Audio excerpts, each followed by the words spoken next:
Good evening. It is so great to be back and to be able to participate in the best Memorial Day service in the state of Tennessee. It is. The last time I was here, I told you why your military was willing to fight and die for the American ideals of liberty. But tonight I am going to tell you where those ideals came from. So hold on to your seats because we're going to go about Mach 3. Since the beginning, the world has been divided into two principalities, good versus, and when those principalities apply themselves to the governance of man, they manifest themselves as liberty versus tyranny. Now, tyranny is a construct of man because it is the control of man by man through coercion, threats against life, liberty, and property. So where did the ideals of liberty come from? So I studied the writings of our founding fathers, and those writings pointed me directly to the Holy Scriptures, to the concepts of natural law, and to the writings of Montesquieu, Blackstone, Sidney, and others. And through them, God is declared the center in the determination of the rights of man in relation to each other. It starts with the book of Genesis. God creates man and makes us apart from all other creatures, for we are made in God's own image. So the takeaway here is that you are all wonderfully, fearfully made and worthy to pursue your own destinies within the boundaries that God sets for us. And then God gives man a job to rule the birds in the air, the fish in the sea, and all creatures that move along the ground. But man is not tasked to rule man, and the question is why?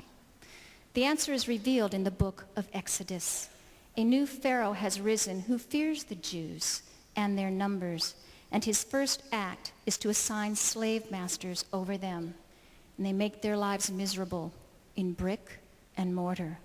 But then the obsession of Pharaoh escalates to the point where he does the unthinkable and orders the slaughter of every male Hebrew baby. The point is that there is no limitation to the cruelty of man's tyranny. And in our modern history, we have undeniable validation of this fact. There are 500 million deaths attributed to totalitarian regimes, whether they be fascist, communist, or political, religious theocracies. Then Moses leads the Hebrews through the desert, and the management of the multitudes becomes problematic, so God instructs them to use representative government, to choose leaders from among them. I want to repeat that. To choose leaders from among them.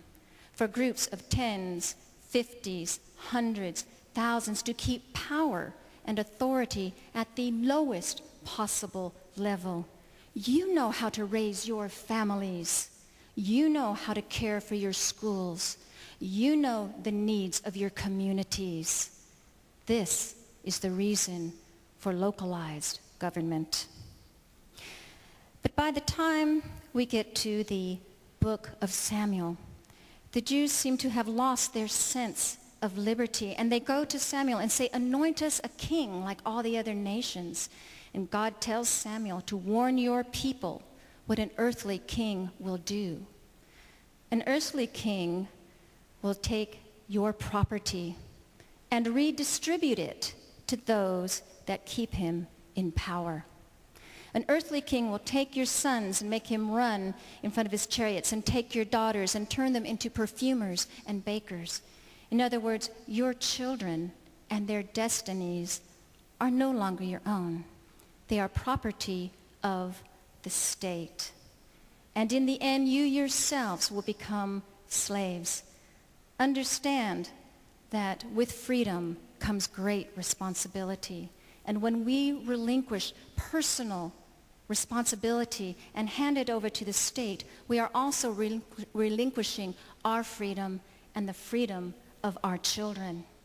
When you listen to the sugary lies of a fairer, freer society by the likes of Hitler, Mao, some within our own borders today, remember that such regimes has left behind nothing but a trail of blood and the destruction of the human spirit.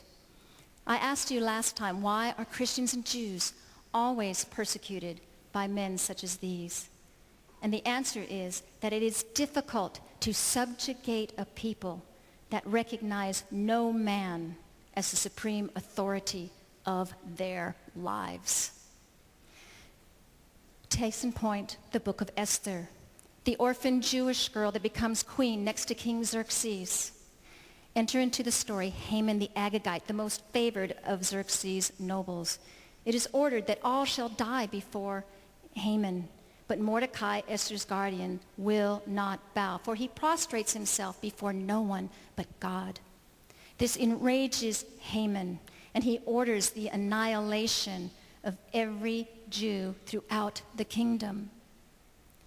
Esther intervenes, and Haman is hung, but there's a problem. The order is still out there and cannot be revoked, for an earthly king would never make a mistake, ever. So Xerxes leaves it in Mordecai's hands, and the solution is brilliant. He gives the Jews the right to freely assemble and the right to defend themselves against any force that should be raised against them. You have heard this before in your Bill of Rights.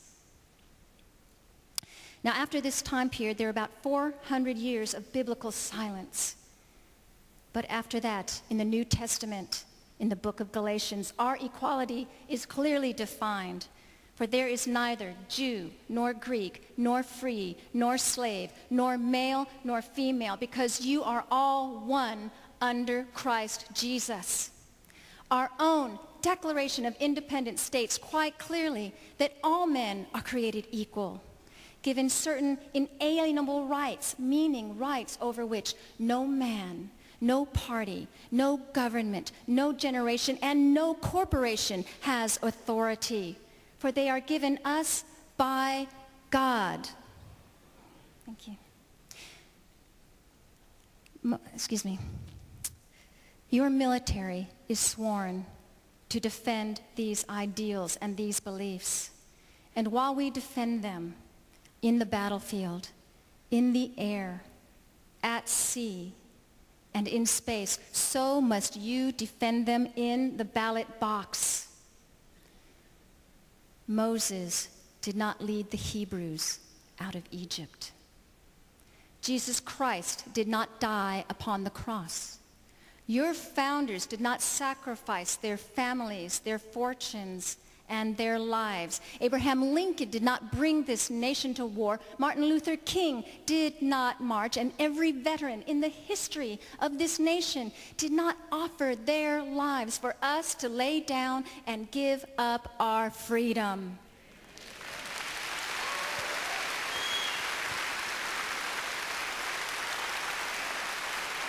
Thank you.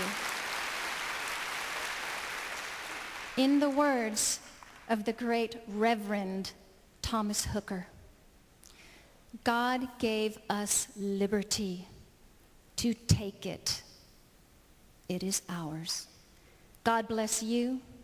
God bless the state of Tennessee. And God bless America. Thank you so much.